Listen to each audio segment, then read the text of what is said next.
2024 के चुनाव से ठीक पहले मुख्यमंत्री योगी आदित्यनाथ केदारनाथ और बद्रीनाथ के दर्शन के लिए जा सकते हैं।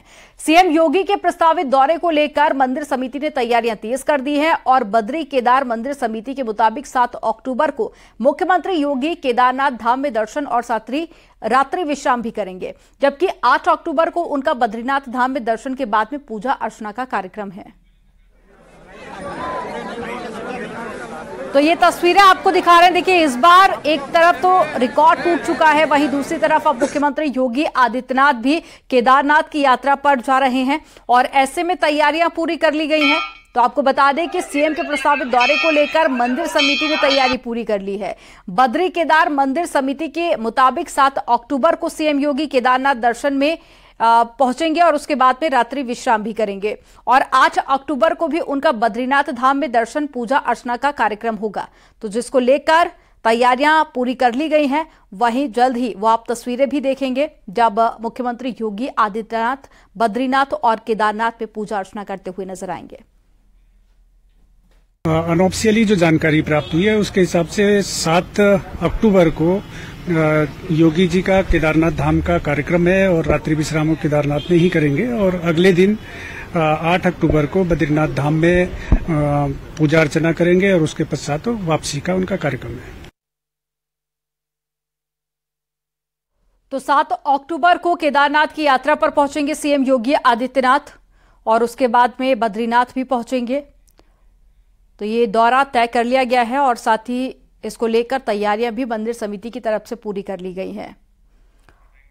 तो लगातार जो लोग हैं वो दर्शन करने के लिए पहुंच रहे हैं और ऐसे में सीएम योगी आदित्यनाथ भी महादेव के दर्शन करने पहुंचेंगे, हाजिरी लगाएंगे और साथ ही बद्रीनाथ और केदारनाथ का जो उनका दौरा है वो प्रस्तावित हो चुका है और साथ ही रात्रि विश्राम भी 7 अक्टूबर को सीएम योगी आदित्यनाथ यहीं करने वाले हैं। तो मौसम काफी ज्यादा अनुकूल हो गया है यात्रा के मुताबिक और ऐसे में तैयारियां भी लगभग पूरी कर ली गई हैं सीएम योगी आदित्यनाथ के दौरे को लेकर। तो 7 और 8 अक्टूबर को सीएम का दौरा प्रस्तावित है।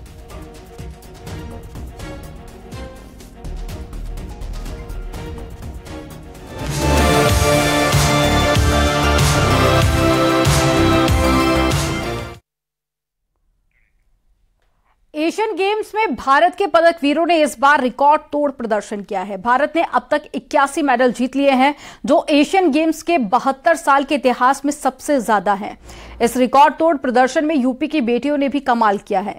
सिर्फ मेरठ से ही 5 बेटियों ने पदक जीतकर देश के 7 जिले का नाम भी रोशन कर दिया है। सबसे पहले दिखाते हैं इन बेटियों की कहानी जिन्होंने काफी संघर्षों के बाद में देश और दुनिया में बड़ा मुकाम हासिल किया है। एक रिपोर्ट आपको दिखाते हैं।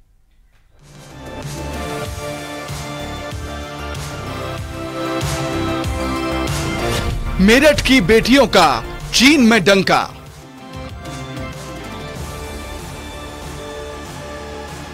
यूपी के होनहार मेडल की बरसात। खुर्जा के अरविंद बने पदक वीर।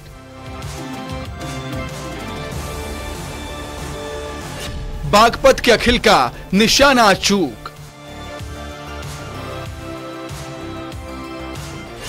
सोनभद्र के राम की चीन में जय जय। यूपी के लाल एशियाई खेलों में कमाल। एशियन गेम्स में यूपी के पदक वीर। एशियन गेम्स में यूपी का जलवा।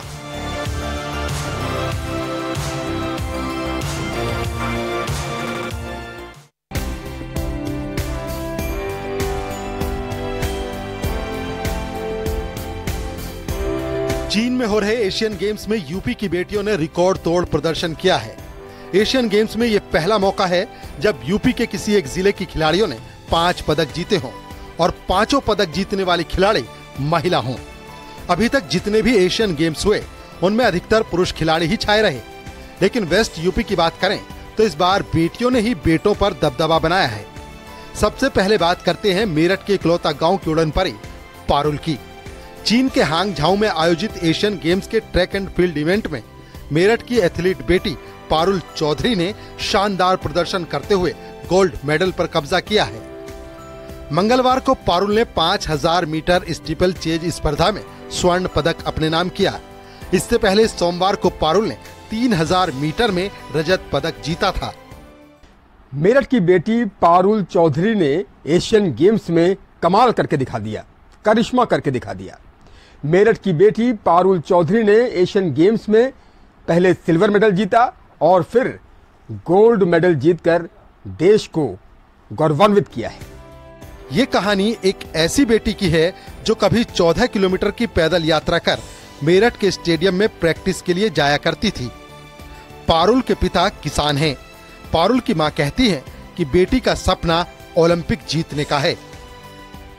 बेटी के लिए यही आशीर्वाद दूंगी कि बेटी आपने देश का नाम रोशन किया है और गांव का माहौल बहुत खुश है, गांव वाले बहुत मतलब अच्छे से हैं और यही कहूँगी कि बेटे ऐसे ही होता रहना चाहिए। और मेरी बिटिया का सपना था कि मैं एशियन गेम खेल लूँ और मेरी बिटिया का एक सपना और है कि मैं ओलंपिक तक जाऊँ। ये कहना चाहती हूँ कि उन्होंने ऐसा कमाल कर दिखाया कि हमने सोचा भी नहीं था कि इतनी ऊंचाइयों तक पहुँचेंगी, लेकिन वे बहुत ऊंचाइयों तक पहुँची हैं अपनी स्ट्रगल से, अपनी मेहनत से। और जो उन्होंने अभी गोल्ड मेडल जीता है तो उन्होंने नहीं, हमें लग रहा है कि अब हमने जीता है। पारुल की एशियन गेम्स में सफलता पर गांव वाले खुशी से झूम रहे हैं। उनका कहना है कि बिटिया ने गांव का नाम पूरे देश और दुनिया में रोशन किया है। साथ ही सीएम योगी के खेलों के प्रति प्रोत्साहन को लेकर भी धन्यवाद दिया। योगी जी का बहुत उनके लिए शब्द नहीं है कहने के लिए कि उनके लिए क्या शब्द कहे जाएं धन्यवाद देने के लिए। उनके लिए कोई शब्द ही नहीं बचे। उन्होंने वो खिलाड़ियों के लिए इतना कर रहे हैं कि शायद किसी ने अभी तक आज तक नहीं किया। हमारा गांव तो बरहाले के नाम से जाना जाता था, हमें पता ही नहीं था इकलौता गांव है भी नहीं है, कहाँ है कहाँ नहीं, पर आज पूरा देश जानता है कि इकलौता गांव है। अब बात करते हैं यूपी की बेटी अन्नू रानी की। मेरठ से सटे सरधना इलाके के बहादुरपुर गांव निवासी अन्नू रानी ने चीन में चल रहे एशियन गेम्स में जेवलिन थ्रो में स्वर्ण पदक भारत की झोली में डाल दिया। अन्नू रानी के मेडल जीतते ही गांव में खुशी का माहौल है। अन्नू का सबसे बेहतरीन प्रयास 62.92 मीटर का रहा। अन्नू रानी आज सोने का तमगा लेकर आ रही हैं, लेकिन अन्नू रानी के संघर्ष की अपनी दास्तां है। अन्नू रानी ने कभी चंदे के पैसे से जूते खरीदे थे। अन्नू रानी ने कभी खेत में गन्ने से भाला फेंक की प्रैक्टिस की थी। एशियन गेम्स में एथलीट अन्नू के भाले से देश को गोल्ड की ही उम्मीद थी, जिस पर वो खरी उतरी हैं। अन्नू रानी का अपने खेत की चक्रोड़ से एशियन गेम्स तक पहुंचने का सफर बेहद दिलचस्प रहा है। गांव के लोग बताते हैं, गन्ने को भाला बनाकर अन्नू प्रैक्टिस किया करती थी। आज बेटी की कामयाबी पर पिता खुश नजर आ रहे हैं। संघर्ष किया ही बहुत, काफी संघर्ष किया इसने। चक्रोड़ों में संघर्ष किया कि जो कोई सुविधा नहीं थी यहाँ, कोई आने कोई सुविधा किसी बात की नहीं थी, भाले की भी नहीं, कहीं की भी सुविधा नहीं थी। बड़े संघर्ष के साथ बड़ी मेहनत करी और आगे बढ़ी। गांव के लोग बताते हैं कि अन्नू की कामयाबी में उसके भाई राजेश का सबसे बड़ा हाथ है। अन्नू के भाई ने अपनी बहन के लिए दिन रात मेहनत की, जो आज देश के लिए मिसाल है। खुशी तो हो रही थी उस टाइम, बड़ा अच्छा लग रहा था, सभी भावुक थे। बहुत दिन मतलब कितने सालों बाद मेडल आया देश का, और खासकर अन्नू का 3-4 साल बाद क्योंकि उसको 3 साल से बड़ा प्रॉब्लम हो रही थी, कभी शोल्डर में पेन, कभी नी में, और परफॉर्मेंस नहीं आ रही थी, मोरल डाउन हो रहा था। तो बड़ा अच्छा लगा और उससे बात भी हुई। अब बात करते हैं यूपी की बेटी किरण बालियान की। 72 साल बाद गोला फेंक में देश को एशियन गेम्स में ब्रॉन्ज मेडल दिलाने वाली पहली महिला खिलाड़ी किरण की कहानी भी संघर्षों से भरी है। किरण की कामयाबी में उनकी मां का बहुत बड़ा रोल रहा है। करीब 10 साल तक किरण की मां सुबह शाम स्टेडियम में बिटिया को प्रैक्टिस कराने के लिए जाती थी। मां का सपना है कि बेटी जल्द ओलंपिक में खेले और देश का नाम रोशन करे।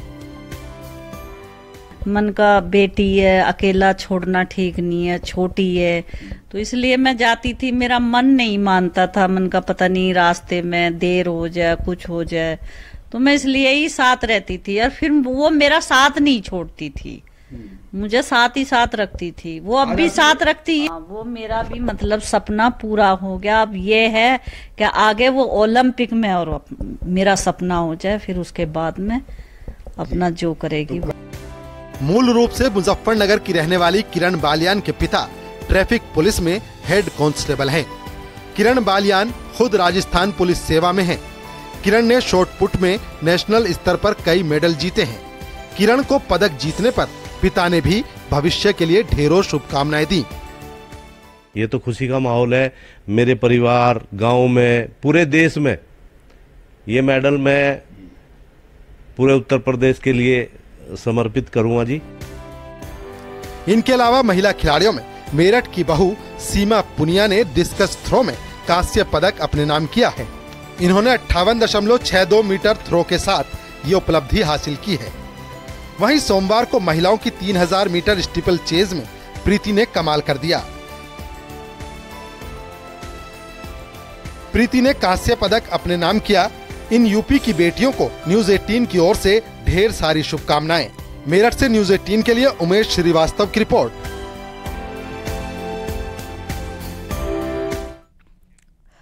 अब बात करेंगे यूपी के पुरुष पदक वीरों की।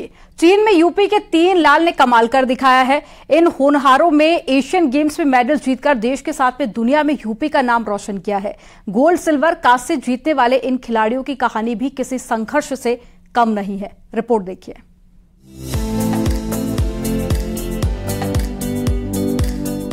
बागपत के जोहड़ी गांव में जश्न का माहौल है। लोग एक दूसरे को बधाइयां दे रहे हैं और इंटरनेशनल शूटर अखिल शोरान को बधाइयां देते नहीं थक रहे। दरअसल चीन में चल रहे एशियन गेम्स में बागपत के खिलाड़ी अखिल शोरान ने 50 मीटर थर्ड पोजीशन राइफल पुरुष टीम इवेंट में स्वर्ण पदक पर कब्जा जमाया है। अखिल के परिजनों का कहना है कि सुबह नींद से जागे तो बेटे की उपलब्धि का पता चलते ही खुशी का ठिकाना नहीं रहा। ये शूटिंग का शौक था वो, ये सब इंटरनेशनल के ही हैं। तो आज क्या माहौल है? बहुत अच्छा, बहुत खुशी हुई सुनकर, बहुत ही अच्छा माहौल है। वहीं अब बात करते हैं सिल्वर मेडल विजेता अरविंद सोलंकी की। खुर्जा के खबरा गांव निवासी अरविंद ने एशियन गेम्स की रोइंग प्रतियोगिता में सिल्वर मेडल हासिल किया है। गांव में आने पर गांव वालों और परिजनों ने अरविंद का जोरदार स्वागत किया। इस दौरान बधाई देने वालों की लाइन लगी रही।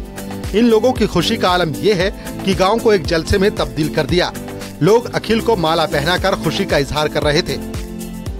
अरविंद सोलंकी ने चीन में आयोजित एशियन गेम्स में अपने साथी अर्जुन लाल जाट के साथ लाइट वेट मेंस डबल्स में रजत पदक जीता है। बार तो उम्मीद छोड़ दी थी मैंने कि मैं एशियन गेम्स खेलने जाऊंगा और वहाँ पे सिल्वर मेडल भी लेके आऊँगा। तो धीरे धीरे जैसे मेरी जो बैक ठीक हुई तो धीरे धीरे उम्मीद बढ़ने लगी कि हाँ हम एक अच्छा मेडल लेके आएंगे। गोल्ड मेडल तो नहीं लेके आए पर हाँ सिल्वर मेडल से संतुष्ट था मैं। अरविंद आर्मी में काम करते हैं। इनका कहना है कि उनके गांव में एक छोटा खेल का मैदान होता तो अच्छा होता। इन्होंने सीएम योगी से गांव में स्टेडियम बनवाने की मांग की है। सरकार की मदद बहुत ज़्यादा है हमारे ऊपर, अपनी यूपी सरकार हो या सेंट्रल गवर्नमेंट हो, अपने साई हो या फेडरेशन हो, सभी की बहुत सपोर्ट है। मैं यूपी सरकार से यही थोड़ी सी दुआ करता हूँ, आशा करता हूँ कि अपने गांव के लिए थोड़ा बहुत, जैसे मेरे पास 5 इंटरनेशनल मेडल हैं और मेरे गांव में अभी तक कुछ नहीं है, तो एक ग्राउंड की अपील करूंगा मैं। अगर ग्राउंड आ जाए तो यूपी सरकार से तो थोड़ा सही रहेगा। अब बात करते हैं सोनभद्र के लाल राम बाबू की। एशियन गेम्स में 35 किलोमीटर की मिक्स्ड रिले रेस वॉक में ब्रॉन्ज मेडल जीतकर राम बाबू ने लोगों का दिल भी जीत लिया। यूपी के सोनभद्र जिले के मधुपुरा के रहने वाले राम बाबू कई लोगों के लिए प्रेरणा हैं। भैरव गांधी गांव में रहने वाले राम बाबू के माता पिता। और चलिए रुक करते एक बड़ी खबर का जो वाराणसी से मिल रही है। सपा नेता अबू आसमी के ठिकानों पर छापेमारी की गई है। गुरुवार रात 2 बजे तक आईटी की जांच चलती रही और साथ ही आपको बता दें कि लखनऊ वाराणसी में सपा नेता अबू आसमी के करीबियों के ठिकाने पर भी इनकम टैक्स ने छापेमारी की है। विनायक प्लाजा में केयर टेकर अभिनव पांडे के कार्यालय पहुंची थी टीम और चर्चा है कि 40 करोड़ पर जांच टिकी हुई है। 160 करोड़ की टैक्स चोरी का भी भेजा था समन। आज फिर हो सकती है मामले में जुड़ी पूछताछ। जांच के घेरे में केयर टेकर अभिनव पांडे भी हैं। और ज्यादा जानकारी के साथ में उपेंद्र जुड़ गए हैं। उपेंद्र, क्या ताजा अपडेट? बिल्कुल, देखिए रात 2 बजे तक ये छापेमारी पूछताछ हुई है और अब जो सूत्र बता रहे हैं कि 160 करोड़ की जो टैक्स चोरी के जो आरोप में जो सम्मन भेजा गया था उसमें 120 करोड़ का कागज मिल चुके हैं, लेकिन 40 करोड़ रुपए की अभी भी जो जरूरी कागजात हैं वो अभी नहीं दे पाया गया है केयर टेकर अभिनव पांडे के कार्यालय की ओर से, उनकी ओर से। तो अब जो पूरी जांच है वो अभी फिलहाल पहले दिन की कार्रवाई में 40 करोड़ पर टिक गई है और चर्चा यह है, सूत्र ये बता रहे हैं कि ये 40 करोड़ आदमी को और उसके करीबियों को वाराणसी से मुंबई तक हवाला के जरिए प्राप्त हुए थे। तो अब फिलहाल जो अभिनव पांडे के कार्यालय है उनकी ओर से उन्हें 40 करोड़ के कागजात देने हैं। ये रुपए कैसे आए, क्योंकि क्या ऑनलाइन आए, अगर ऑनलाइन नहीं आए, ऑनलाइन 120 करोड़ ही आए, तो ये 40 करोड़ कैसे प्राप्त हुए? तो तमाम सारी जांचें हैं जो टिकी हैं। बताया जा रहा है कि आज भी इस मामले में पूछताछ हो चुकी है। टीम चूंकि वाराणसी में विनायक ग्रुप मामले की जांच करी है और विनायक ग्रुप में वाराणसी में कई शॉपिंग सेंटर, इमारतें, मॉल, बहुमंजिला आवासीय भवनों का भी निर्माण कराया है। तो ऐसे में ये सब कहां से रुपए आया है इसकी जांच हो रही है और बताया जा रहा है कि ये लखनऊ की जो टीम है आयकर विभाग की, वो इस पूरे मामले की जांच कर रही है। लखनऊ यूनिट जांच कर रही है और जल्द ही अबू आजमी की कई और संपत्तियां से जुड़ी भी छापेमारी की जा सकती है। उनके कई और जो करीबी हैं वो भी जांच के घेरे में हैं, उन पर भी जांच टिकी है, उनके यहाँ भी छापेमारी हो सकती है। तो कल पहले दिन 30 से अधिक ठिकानों पर छापेमारी की गई थी, सूत्र बता रहे हैं, क्योंकि आयकर विभाग ने नवंबर 2022 में कर चोरी की जांच के तहत आजमी और उनके करीबियों को 30 से अधिक ठिकानों पर छापेमारी की थी, अगर आप सभी को याद है। तो ये बताया जा रहा है कि उसी कड़ी में ये अगली जांच है। कई दस्तावेज कब्जे में लिए गए थे उस वक्त भी, कल भी। यानी कि अबू आजमी और उनके जो करीबी हैं उनकी मुश्किलें आने वाले दिनों में बढ़ सकती हैं। जानकारी साझा करने के लिए बहुत शुक्रिया उपेंद्र आपका। और यहां पर रुकेंगे एक छोटे से ब्रेक के लिए। आप देखते रहिए न्यूज़ 18। आप देख रहे हैं न्यूज़ 18।